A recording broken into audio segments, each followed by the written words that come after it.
क्या आपको पता है कि गवर्नमेंट एग्जाम्स की तैयारी करने का सबसे बेस्ट तरीका क्या है? PYQ यानी कि प्रीवियस ईयर क्वेश्चंस को अटेम्प्ट करना। वही मैं आपके सामने आज करने वाला हूं। मैंने लिया है CHSL यानी combined higher secondary level examination के टीयर 1 के एक सेट का पेपर। उस पेपर में से मैंने 10 क्वेश्चंस पिक किए हैं जिनको मैं एक्सप्लेन करने के साथ साथ आंसर करने वाला हूं। यानी आंसर करते हुए मैं आपको प्रॉपरली एक्सप्लेन करके बताऊंगा उनका आंसर जो भी है वो क्यों है। तो इस वीडियो में बने रहिए, आपको काफी कुछ सीखने के लिए मिलेगा। डीपली आप चीजों को समझेंगे। क्वेश्चन नंबर 1 कहता है कि इसके अंदर एरर डिटेक्ट करो। इस सेंटेंस में एरर कौन से पार्ट में है? तो देखो शुरू करते हैं। कैसे? तो देखो प्रॉपरली मैं आपको चीजों को एक्सप्लेन करने वाला हूं। जल्दी का काम शैतान का होता है। अगर आपको चाहिए थोड़ी ज्यादा स्पीड तो आप वीडियो के अंदर जो ऑप्शन होता है ना 1.5 1.75 करके, तो आप स्पीड बढ़ा सकते हैं, लेकिन मुझे प्रॉपरली आपको चीजें एक्सप्लेन करते हुए चलना है। ठीक है? सो हैव पेशेंस, डेडिकेशन, तब आप सीखेंगे। पैसेंजर्स स्टार्टेड बिहेविंग, तो समझते हैं पैसेंजर्स ने बिहेव करना शुरू किया वायलेंट। कब उन्होंने ऐसा बिहेव किया? जब दे वर आस्क्ड, जब उनसे कहा गया। क्या कहा गया? To leave the bus station, कि अब बस स्टेशन को छोड़ दो। तो पैसेंजर्स ने ना वो बहुत वायलेंट हो गए जब उनसे ये कहा गया कि बस स्टेशन को छोड़ दो, यहां से चले जाओ। पैसेंजर्स हो गया इस सेंटेंस में सब्जेक्ट। पैसेंजर ने स्टार्ट किया। क्या स्टार्ट किया? बिहेविंग, बिहेव करना स्टार्ट किया। बिहेव में हमने एनजी लगा दिया क्योंकि स्टार्ट का ऑब्जेक्ट है ये। ऑब्जेक्ट नाउन या प्रोनाउन होता है, तो ये नाउन है, जेरेंड नाउन का काम करता है। तो पैसेंजर स्टार्टेड बिहेविंग। अब जब उन्होंने बिहेव करना शुरू किया तो इस वर्ब में आईएनजी लगाकर हमने इसको नाउन तो बना दिया, क्योंकि उसके अलावा हमारे पास कोई चारा नहीं था कि हम इसको स्टार्ट का ऑब्जेक्ट बना सके। तो बिहेविंग तो बन गया, पैसेंजर स्टार्टेड बिहेविंग। बेशक हमने इसको नाउन बना दिया, जेरेंड के रूप में हमने इसको ऑब्जेक्ट बना दिया, लेकिन ये है तो अभी भी वर्ब, और वर्ब की कुछ प्रॉपर्टीज होती हैं, जैसे कि वो अपने लिए एडवर्ब ले सकता है, अपने लिए ऑब्जेक्ट ले सकता है। वो यहाँ पर इसने किया है। तो पैसेंजर्स ने बिहेव किया। कैसा बिहेव किया? किस तरीके से बिहेव किया? तो उन्होंने वायलेंट बिहेव किया। वायलेंट तो एक एडजेक्टिव होता है अपने आप में। कोई पर्सन वायलेंट है, हम किसी ये थोड़ी बोल रहे हैं एक पर्सन वायलेंट था, हम ये बोल रहे हैं कि उन्होंने बिहेव कैसा किया? वायलेंट तरीके से बिहेव किया।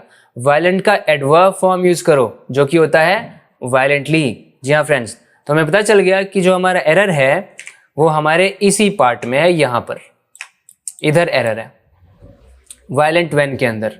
यहाँ पर हमें वायलेंट को क्या करना पड़ेगा? वायलेंट को चेंज करके हमें करना पड़ेगा violently. Passenger started behaving violently, उन्होंने वायलेंटली बिहेव करना शुरू कर दिया। क्वेश्चन नंबर 2, इसको देखो जरा। आप मेरे बताने से पहले वीडियो को पॉज करके जरूर देखना, खुद से पता करने की कोशिश करना इसका सही आंसर क्या है। देखो इसको समझते हैं। The couple preferred to walk until the last house of the town. मतलब कपल ने ये फैसला किया, उनको ये बात पसंद आई कि हम ना टाउन का जो लास्ट घर है वहां तक हम पैदल चल कर जाएंगे। तो यहां पर देखो क्या हो रहा है, इसमें समझते हैं। द कपल, ये हो गया हमारा सब्जेक्ट। द कपल, कपल ने क्या किया? प्रेफर किया, ये हो गई वर्ब। कपल ने प्रेफर किया। क्या प्रेफर किया? कि हम वॉक करेंगे, तो हमने यहाँ पे लगा दिया इन्फिनेटिव, टू वॉक, प्रेफर का ऑब्जेक्ट बना के। कपल ने प्रेफर किया। क्या प्रेफर किया? वॉक करने को प्रेफर किया। अंटिल द लास्ट हाउस, फिर हमने बोला until the last house, last house तक। अरे ये क्या, हमने यहाँ पे वर्ब यूज किया वॉक, उन्होंने वॉक करने को प्रेफर किया ना। तो जब आप वॉक करते हो तो क्या आप डिस्टेंस में वॉक करते हो या टाइम में वॉक करते हो? ये सोचना है आपको। जब कोई पर्सन वॉक करता है तो वॉक करके क्या वो डिस्टेंस में आगे जाता है या टाइम में आगे जाता है? यूजुअली जब कोई वॉक कर रहा होता है तो कोई डिस्टेंस कवर करना चाहता है। वो कोई ये थोड़ी सोचता है कि चलो मुझे 1 साल बिताना है तो मैं चलना शुरू करता हूँ। नहीं, वो ये सोचता है कि मुझे 1 किलोमीटर कवर करना है तो मैं वॉक करना शुरू करता हूँ। यानी वॉक करने का जो गोल होता है, वॉक करने का गोल क्या होता है? आपको कहीं पर पहुंचना है, कोई डिस्टेंस कवर करना है। तो जब आप वॉक कर रहे हो ना, तो वॉक करके आप किसी डेस्टिनेशन तक पहुंचोगे। वॉक करके आप किसी डिस्टेंस को कवर करोगे। और जब आपको डिस्टेंस की बात करनी होती है तो अंटिल कहाँ से आ गया? अंटिल तो टाइम दिखाने वाली प्रेपोजिशन होती है। जैसे वो ये कह सकता है कपल ने ना 10 बजे तक एक फिल्म देखी, तो हम क्या बोलेंगे? The couple watched a movie until 10 PM। ये बोल सकते हैं, क्योंकि अंटिल 10 PM ये तो टाइम है, 10 PM टाइम है, तो टाइम दिखाने की प्रेपोजिशन अंटिल होती है, लेकिन डिस्टेंस, डेस्टिनेशन दिखाने की प्रेपोजिशन 2 होती है। उन्होंने वॉक किया, वॉक करके वो कहाँ पहुंच गए, टाउन के लास्ट हाउस तक पहुंच गए। तो जो टाउन का लास्ट हाउस था ना, वो उनकी डेस्टिनेशन बन गई। और डेस्टिनेशन दिखाने वाली प्रेपोजिशन नाना अनटिल नहीं होती, क्या होती है,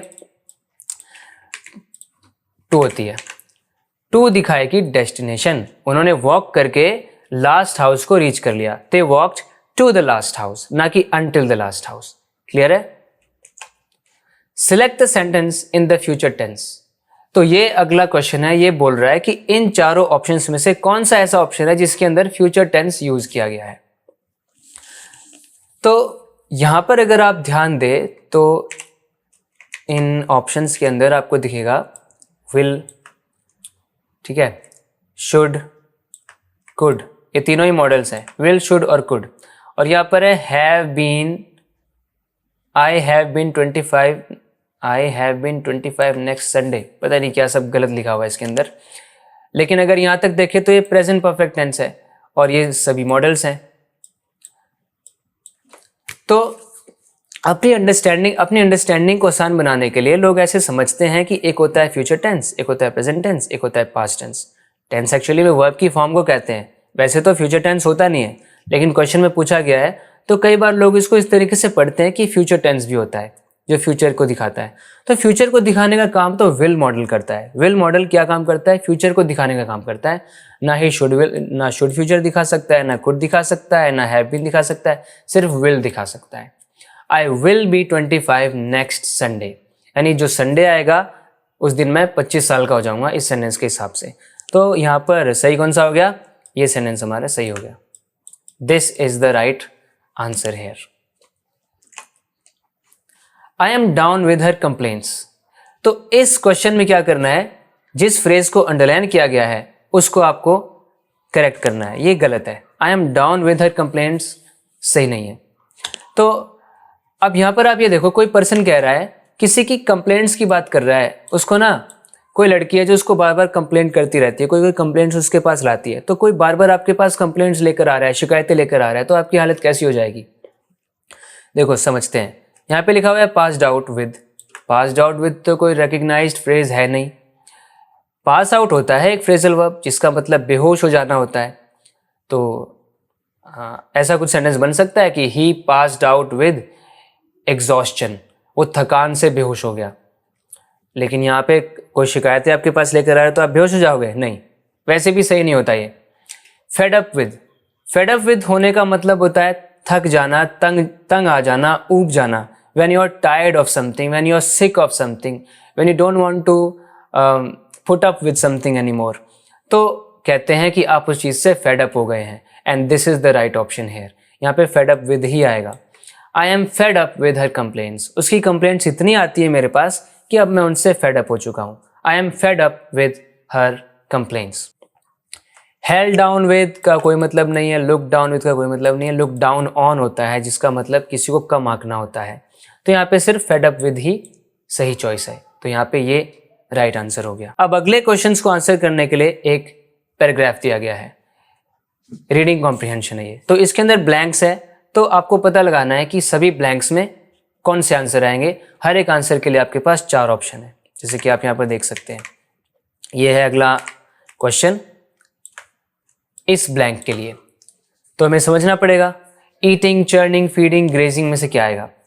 as Paul was his supper, Paul कर रहा था अपने सपर को, रात का खाना होता है, last meal of the day होता है ये।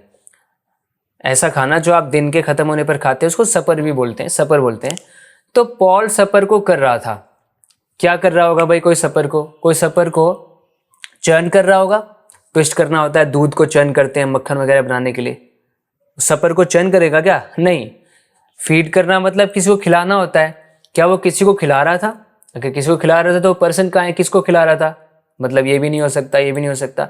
ग्रेज कर रहा था, वैसे तो ग्रेज एनिमल्स के लिए होता है, काउज, बफेलोज के लिए। वैसे ग्रेज का मतलब ये भी हो सकता है कि कोई इंसान पूरे दिन भर में कोई चीज़ खाता रहता है, थोड़ी थोड़ी खाता रहता है। लेकिन यहाँ पे हम एक पॉइंट की बात कर रहे हैं, एक बार उसके सामने सपर रखा था, वो उसको खा रहा था। ऐसे थोड़ी है बार बार थोड़ा थोड़ा खा रहा था, उसके सामने रखा था, उसको खा रहा था। तो यहाँ पर तो सिर्फ ईटिंग ही आएगा, ईटिंग ही सही है। मतलब सिर्फ हमें ये नहीं समझना कि सही कौन सा है, ये भी समझना है कि बाकी गलत है तो क्यों गलत है। इसे कुछ लोग एलिमिनेशन मेथड बोलते हैं। जब आपने पता लगा लिया कि कौन सा ऑप्शन ऐसा है जो बिल्कुल सही हो ही नहीं सकता, तो उसको आप एलिमिनेट कर दो। इस तरह जितने भी एलिमिनेट हो जाएंगे, एक ही सही बच जाएगा फिर। As Paul was eating his supper, aunt Jenny him questions. Aunt Jenny ने उसको क्वेश्चंस किया। तो कोई पर्सन किसी पर्सन को क्वेश्चन क्या करता है? क्वेश्चन डिमांड करने की चीज़ है? नहीं। क्या क्वेश्चन अलाउ करने की चीज़ है? नहीं। क्वेश्चन सबमिट करने की चीज़ है? नहीं। आस्क करने की चीज़ है? बिल्कुल। कोई क्वेश्चन आस्क करता है ना, तो क्या आ जाएगा? Aunt Jenny asked him questions. Aunt Jenny ने उससे क्वेश्चंस पूछे that have been full of deceit, जो फुल ऑफ डिसीट थे, and had a very deep meaning for she wanted to trap him.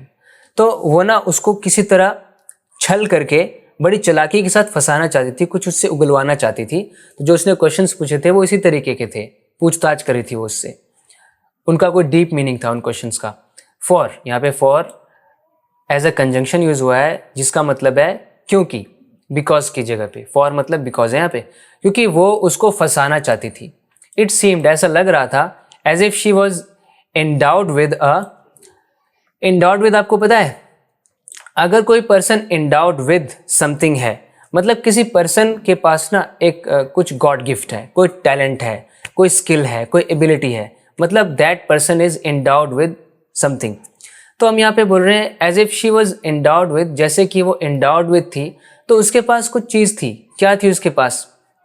Technique थी, पर्पस था, talent था, weakness थी।